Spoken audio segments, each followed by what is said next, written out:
Hello बच्चों, आज हम डिस्कस करने जा रहे हैं बिजनेस स्टडी का चैप्टर नंबर 8 जिसका नाम है स्मॉल बिजनेस एंड इंटरप्राइजेस। ठीक है, जहाँ पे हमें स्मॉल बिजनेस के बारे में पढ़ना है। ठीक है, एंटरप्रेन्योरशिप्स के बारे में पढ़ना है, एंटरप्रेन्योर क्या होता है, ये सब सारी चीज़ें हमको डिस्कस करना है। देखिए यहाँ पे पहले एंटरप्रेन्योरशिप्स लिखा है, बट इससे पहले हम इसके कॉन्सेप्ट बता देते हैं। इसके कॉन्सेप्ट जो होते हैं 3 होते हैं। क्या होता है? एक होता है आपका एंटरप्रेन्योर, EURSHIP। इसके बाद होता है आपका एंटरप्राइजेज।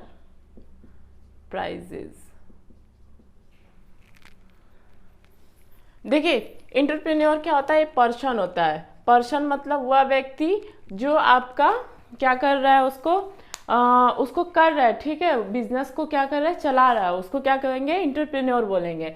फिर एंटरप्रेन्योरशिप्स क्या होता है? एंटरप्रेन्योरशिप्स में बिजनेस चलाने की जो प्रक्रिया होती है, जो प्रोसेस होती है, स्किल जो यूज किया जाता है, इसको एंटरप्रेन्योरशिप बोलते हैं। ठीक है, ये इसके बाद यहाँ पे हो गया प्रोसेस। इसके बाद ये हो गया आउटकम। आउटकम मतलब आपका जो रिजल्ट, बिजनेस जैसे आप कर रहे हो, बिजनेस करने के बाद जो आपका रिजल्ट आता है उसको हम क्या बोलेंगे? इंटरप्राइजेस बोलेंगे। ठीक है, तो आइए एंटरप्रेन्योरशिप डिस्कस करते हैं। According to professor Uday Pareek and Manohar Nandkarni, ठीक है, नंदकर्णी, entrepreneurship refers to the general trend of setting of a new enterprises in a society। entrepreneurships का मतलब यहाँ पे वो कहते हैं कि क्या होता है कि एक नया गोल सेट करना और उसको अचीव करना, नया बिजनेस सेटअप करना और उसको अचीव करना। ठीक है, इसके बाद according to professor Rao and Mehta, वो क्या कहते हैं? Entrepreneurships can be describes as a creative and innovative response to the environment. देखो ये क्या कहता है? नया नया आइडिया, नया नया क्रिएटिव स्किल। अब जैसे आप बिजनेस कर रहे हो तो उसमें नया नया क्या हमको प्रोडक्शन के लिए करना चाहिए, क्या हमें उसके डेवलपमेंट के लिए करना चाहिए, उसके लिए रिसर्च करना, नई नई स्किल लाना। ठीक है, ये एंटरप्रेन्योरशिप होता है। किसके द्वारा? राव एंड मेहता ने इसको बताया है कि ये क्रिएटिव होता है और इनोवेटिव होता है। सच्ची बात है कि इनोवेटिव और क्रिएटिव होता है। मान लीजिए हम बिजनेसमैन है, तो अगर हम तो बिजनेसमैन है, लेकिन जब हम अपनी स्किल यूज़ करेंगे, नया नया स्किल करेंगे कि नई प्रोडक्ट ऐसा बनाए कि जो मार्केट में ना हो। ठीक है, तो नया क्रिएशन किए तो इससे क्या हो रहा है? नई मेरी स्किल आ रही है, नई स्किल आ रही है, तो क्रिएटिव हो रही है और इनोवेटिव हो रही है। अब इसमें देखते हैं need and importance of entrepreneurships. Need और इम्पोर्टेंस क्या है? पहला, basis of economic development of a nation. इससे क्या होता है? इकोनॉमिक डेवलपमेंट होता है नेशंस का। ठीक है, नए नए बिजनेस खुलेंगे तो हमारा जो नेशन है, जो हमारा राज्य है, उसमें क्या होगा? ग्रोथ होंगी, पैसे की ग्रोथ होगी, तो डेवलपमेंट उसकी होगी ना। अगर मान लीजिए एग्जाम्पल में हमको या हम ही मान लो हमको 10,000 सैलरी मिल रही है, तो हम उतने मेंटेन किए। अगर हमको डायरेक्ट 1 लाख सैलरी मिलने लगी तो मेरा ग्रोथ और होने लगेगा। पहले मेरे पास बाइक था, अब हम सोचेंगे मेरे पास 4 व्हीलर हो जाए, फिर मेरे पास सोचेंगे अच्छा घर हो जाए, चौकी है तो बेड हो जाए, तो ये सब सोफा हो जाए घर में, तो मेरा क्या हो रहा है? इंक्रीजमेंट हो रहा है। तो इसी तरह नेशन में जब पैसा आएगा तो नेशन का क्या होगा? डेवलपमेंट होगा। Help in establishing new enterprises, इसमें क्या होता है? नए स्किल से नया नया बिजनेस इस्टेब्लिश होता है। ठीक है, नया नया आउटकम्स आएगा। Contribution in development and expansion of existing enterprises, contribute किया जाता है डेवलपमेंट के लिए और एग्जिस्टिंग इंटरप्राइजेस के लिए। Help in developing new products and technique. देखो एंटरप्रेन्योरशिप्स क्या कहता है? एंटरप्रेन्योरशिप क्या करता है कि हेल्प करता है डेवलपमेंट के लिए, न्यू प्रोडक्ट, नया प्रोडक्ट बनाने के लिए। ठीक है, जब आप क्रिएट करोगे, कुछ इनोवेट करोगे तो नई चीज़ें ही करोगे ना, तो नया प्रोडक्ट बनाने के लिए और टेक्नोलॉजी के लिए भी। Opportunity to exploit full human potential, किसी भी व्यक्ति का, चाहे हम हो चाहे आप हो, किसी भी व्यक्ति का क्या होता है? पूरी उसके पोटेंशियल को यूज़ यहाँ पे हो जाता है। अगर आप नई कुछ चीज़ें बना रहे हो तो अपनी जितनी भी पोटेंशियल है पूरा यूज़ करोगे ना। तो बिजनेसमैन क्या करता है? अपनी पूरी पोटेंशियल्स को यूज़ करता है, उसको अपॉर्चुनिटी मिलती है। ठीक है, मौका मिलता है। नेक्स्ट है क्रिएशन ऑफ एम्प्लॉयमेंट्स अपॉर्चुनिटी। अब देखो नया नया बिजनेस आएगा तो लोगों को अब बिजनेस बड़ा होगा तो लोग उसमें चाहिए काम के लिए। तो यहाँ पे क्या होगा, बिजनेस अपॉर्चुनिटी भी मिलती है, लोगों को काम करने के लिए भी मिलती है, काम करने को मिलता है, ठीक है। इसके बाद प्रमोट कैपिटल फॉर्मेशंस, कैपिटल का क्या होता है, फॉर्मेशंस होता है। बैलेंस इकोनॉमिक डेवलपमेंट, इकोनॉमिक, देखो रूरल और अर्बन एरिया दोनों एरिया के लोग रहते हैं, तो ये क्या करता है, दोनों में बैलेंस करता है, रूरल और अर्बन एरिया को।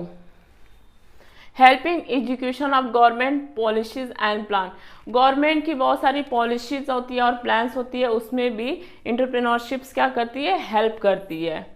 हेल्प इन सोशल चेंज, अब देखो सोशल चेंज में हेल्प कैसे करती है कि अगर हम बिजनेस ओपन कर रहे हैं तो उसमें क्या होगा, लोगों को हम काम देंगे, जॉब देंगे, फिर इसके बाद हम अपना थोड़ा सा इन्वायरमेंट के भी थ्रू ध्यान देंगे कि हमारा मतलब जो इन्वायरमेंट है शुद्ध रहे, ठीक है। चैरिटी करेंगे और डोनेशन देंगे, ब्लड कैंप लगाएंगे, तो ये सब क्या होगा, सोशल चेंज में भी इसका क्या होता है, योगदान होता है। इनकरेज रिसर्च एंड इन्वेस्टिगेशन, अगर आप बिजनेस कर रहे हो तो पहले रिसर्च करोगे, इन्वेस्टिगेशंस करोगे, ठीक है, तो ये इनकरेज करता है उसके लिए। इसके बाद प्रोसेस ऑफ एंटरप्रेन्योरशिप्स में क्या है, पहला सेल्फ डिस्कवरी। सेल्फ डिस्कवरी में क्या होता है, सेल्फ डिस्कवरी में इसमें होता है बिजनेसमैन अपनी वीकनेस और स्ट्रेंथ के बारे में जानने की कोशिश करता है, उसके बाद उसको आइडेंटिफाई करता है कि हम कौन सी बिजनेस करें, कौन सी मेरी भाग वीक है, कौन सी सही है, तो हम जिसमें अच्छा है उसमें हम काम करें, उसमें हम लंबे समय तक काम कर सकते हैं, मेरा इंटरेस्ट बना रहेगा, तो सेल्फ डिस्कवरी करता है यहाँ पे। पैसा आइडेंटिफाइंग अपॉर्चुनिटी, जैसे कि कई सारे बिजनेस होते हैं तो वो क्या करता है, अपॉर्चुनिटी को क्या करता है, आइडेंटिफाई करता है। आइडेंटिफाई करने से मतलब कि कई सारे हैं उसमें से बेस्ट देखता है कि बेस्ट क्या है। मार्केट में इस समय ठंडी आने वाली है तो स्वेटर का डिमांड है, तो अब देखेगा कि मार्केट में कितने सारे स्वेटर्स की कंपनी है, क्या क्या बिक रहा है, उसको हमें क्या बेचना चाहिए, ठीक है। तो ये आइडेंटिफाई करके तो इस पर क्या करेगा, अगर मार्केट में देखेगा कि हाँ डिमांड ज़्यादा है, सप्लाई कम है स्वेटर की, ठीक है, डिमांड ज़्यादा है, सप्लाई कम है, तो उसके बारे में सोचेगा, उस पर रिसर्च करेगा, इसके बाद उसको सोचेगा उसको ओपन करने के लिए। फिर जनरेटिंग एंड इवेल्युएटिंग आइडिया, अपने आइडिया को क्या करेगा, इवेल्युएट करेगा, और उसमें कई सारे आइडिया होते हैं, उसमें से बेस्ट आइडिया को चुनने की कोशिश करेगा। इसके बाद है प्लानिंग, देखो प्लानिंग में क्या होता है, प्लानिंग करेगा, स्ट्रेटेजी बनाएगा, ठीक है, बना तो लिया सब, तो ये सोचेगा कि हम जैसे पैसा कहाँ से लें, प्लांट मशीनरी कहाँ से लें, और जैसे लैंड है या हमको मतलब बिल्डिंग्स है ये रेंट पे लें या हम अपना पर्सनली परचेज करें, तो इस सब चीज़ें के बारे में सोचना उसको ही प्लानिंग कहते हैं, ठीक है। इसके बाद हम देखेंगे राइजिंग स्टार्टअप कैपिटल। यहाँ पे क्या होता है कि राइजिंग स्टार्टअप कैपिटल में होता है कि पैसा हम कहाँ से लें, बैंक से लें या हम अपना पैसा लगाएं या किसी से उधार लें, ठीक है, इसके बारे में सोचना। अगर बैंक से लेंगे तो लोन पे इंटरेस्ट देना होगा, अपना पैसा रहेगा तो कोई इंटरेस्ट चार्ज नहीं करना होगा, अगर पब्लिक से जनता से भी लेंगे तो भी आपको इंटरेस्ट चार्ज करना होगा, ठीक है, देना होगा, चार्ज करना नहीं होगा, चार्ज देना होगा, इंटरेस्ट देना होगा, ठीक है। इसके बाद स्टार्टअप, इसमें क्या फाइनली स्टार्टअप में फाइनली बिजनेस हम किस डेट को स्टार्ट करें, ठीक है, कब इसको लॉन्च करें, कब स्टार्ट इसकी ओपनिंग करें बिजनेस की। नेक्स्ट है ग्रोथ, देखो ग्रोथ क्या होता है, बिजनेस पहले जो हम बिजनेस स्टार्ट करते हैं, बिजनेस हमारा कुछ साल तक 2 साल 3 साल 4 साल तक सर्वाइव करता है। सर्वाइव करने के बाद, सर्वाइव मतलब प्रॉफिट नहीं होता है, अभी बिजनेस जितना लगा रहता है उसमें ही चलता रहता है, फिर कुछ समय बाद प्रॉफिट होने लगता है बिजनेस में।